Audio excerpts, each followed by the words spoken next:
Well, it seems like Fantastic Four has set the tone for Marvel Studios on what to do with the X-Men, and recently Variety dropped a huge report peeling back the curtain and giving us an idea of what to expect. So let's take a couple minutes to dive into that report, talk a little X-Men, and what we're likely to see from Marvel Studios. Well, the world for Marvel Studios has changed quite a bit. If you remember correctly, back in 2019, a relatively unknown character, Captain Marvel, made over $1 billion at the box office, and at that point in time, simply having Marvel attached to the title was the key to putting people into theaters.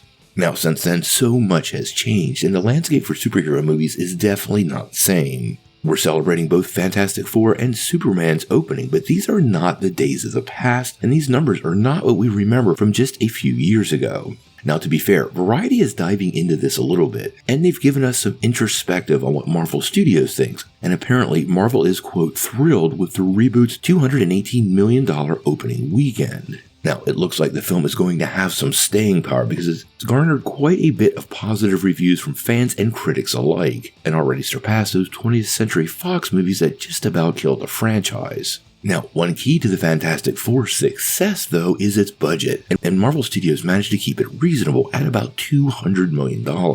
And this apparently will set up the framework for everything that's going forward. And this is where it brings us to the X-Men. Now, in this report from Variety, and they do talk quite a bit more about finances, so if you want to dive into that some more, I'd go check the article out. But the success of the Fantastic Four has Marvel fine-tuning what they're going to do with the X-Men. Now, currently, they're working on the script, and they will be casting the project soon. Reports indicate it'll happen after Secret Wars, but we might hear about some castings much sooner. Now, when we do hear about the castings, though, these won't be some household names, because apparently Marvel indicated it's looking for talent rather than A-list actors to, quote, keep the cost down. Now, when you consider the size of the X-Men team, well, this does make a lot of sense. And Marvel will need to kind of couple a lot of these actors into long contracts. X-Men tend to be a big team. You're talking about 8 to 10 actors that might need to be in several films, and you just simply can't afford to pay Robert Downey Jr. or Scarlett Johansson numbers to a cast that large. This will keep the cost of the overall project down to a minimum.